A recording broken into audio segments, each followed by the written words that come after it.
వ్యాపారమే. ఏమి ఎందుకు అయిపోయింది సార్ అంతా? తీసుకోలేదు సార్. ఏమి వచ్చిన డబ్బులన్నీ ఏం చేస్తాను? మళ్ళీ ఎట్లా మళ్ళీ తెచ్చుకోవాలంటే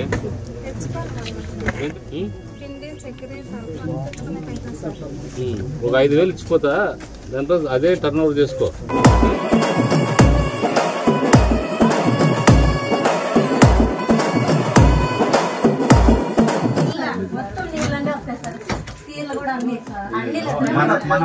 చాలా ఇబ్బంది అవుతుంది. మన ప్రభుత్వం వచ్చిన 6 రోజులకి ఇది పడిపోయింది. కాదు, దీన్ని టెంపరీగా రిపేర్ చేయాలంటే ఏం చేయాలి? అంటే మన ఇల్లు వచ్చేకి కట్టేకి అంత టైం తీసుకుంటుంది కదా. ఇది టాప్ తీసేసి టాప్ వేసి రేట్లు ఈ రూమ్ లో అదేదన్నా ఖర్చు అయితే నన్ను